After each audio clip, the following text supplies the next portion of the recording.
Sizga yordam taklif qilishning to'g'ri usuli qanday? Qanday holatlarda bu noo'rin bo'lishi mumkin? Agar u qiyin vaziyatda bo'lsam, masalan, qayergadir bormoqchi bo'lgan bo'lsam, agar yordam taklif qilsa, agar oldimda hech kim bo'lmasa, sherigim bo'lmasa yoki oila a'zolarimdan birontasi bo'lmasa, xo'p deyman.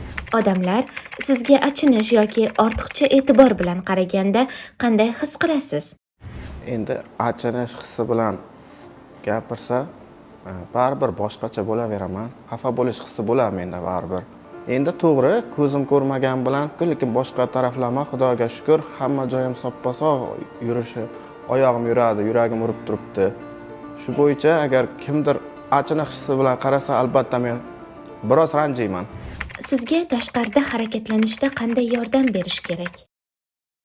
Juda ko'p holatlarda o'zim tarixchi bo'lganim uchun tarixiy maskanlarga tashrif buyuraman. Samarqand, Buxoro, Navoiy, Qosimshayx masjidi. Mana shu tarixiy obyektlarga tashrif buyurish chog'ida juda ko'p to'siqlarga duch kelishimga to'g'ri keladi, zinalarga masalan. Yoki transportda harakatlanayotgan paytimda, transportga chiqayotgan paytimda zinalar bo'ladi. O'sha paytda menga to'siq bor, zina bor deb aytsa, o'shanga qarab to'g'ri harakatlana olaman. U ancha yordam bo'ladi bu. Ko'zi ojiz insonlar uchun muhim bo'lgan odob qoidalari bormi? Muhim bo'lgan odob qoidasi birinchi o'rinda muomala madaniyat. Muomala madaniyat bo'lsa, qolgani bo'laveradi.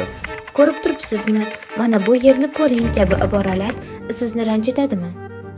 Albatta ranjitadi. Endi ko'z ko'rmagandan keyin masalan, ko'p tashkilotlarga borgan paytim bitta qarab oling deydi. Ko'ryapsiz deydi. Keyin aytaman-da, aka men ko'zim ko'rmasin, men ko'raman deyman. Yoki ko'pincha mendan so'raydi, futbolni ko'rdingizmi deydi. Ha, eshitdim deyman. O'sha paytda ko'rdingizmi emas, ko'proq eshitdingizmi yoki o'sha narsani his qildingizmi yoki sezdingizmi desa, to'g'riroq bo'lardi. Sizga yangi joylarni tasvirlab berishning eng qulay usuli qanday? Og'zaki aytsa, o'zi tasavvurimda o'sha narsani shakli shamoyili gavdalanadi. Masalan, muzeyga borgan paytim bir eksponatni tanishtirmoqchi menga. Shakli shunday, masalan, uzun, to'rtburchak, yirikroq desa, rangini aytsa, qora, oq. Shuna rangini aytib, og'zaki tarzda tushuntirsa, tushunaman. Tasavvurimda o'sha narsa gavdalanadi. Jamoat joylarida yoki do'konlarda xizmat ko'rsatish sifati sizga qanchalik mos keladi? Aksariyat hollarda men do'konlarga borgan paytim shu mahsulotni sifatini menga tushuntiradi, albatta muomala bilan, yaxshi gap bilan tushuntiradi. Xizmat ko'rsatishi yaxshi joyida. Endi hozirgacha qo'pollik qilinish holatlariga hali duch kelmadim, to'g'risi. Siz uchun eng qulay aloqa usullari qanday? Men uchun eng qulay aloqa usullari bu birinchi o'rinda telefon, keyin internet. Internetdan bari foydalanaman o'zim uchun qiziqarli ma'lumotlarni tinglash uchun. Sizningcha nogironligi bor insonlar haqida ommaviy axborot vositalari qanday fikr uyg'otmoqda? Bu to'g'ri aks ettirilganmi? Hozirgi vaqtda prezidentimizni o'tkazgan video selektor yig'ilishlaridan keyin nogironligi bo'lgan shaxslarning hayoti, faoliyati, qiziqishlari haqida turli xildagi videoroliklar, ko'rsatuvlar, filmlar olinyapti. Bundan juda ham xursandman.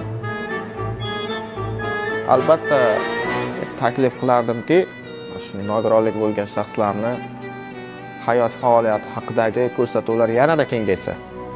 O'zbekistonda nogironligi bor insonlar uchun eng muhim muammolar qanday hal etilishi kerak?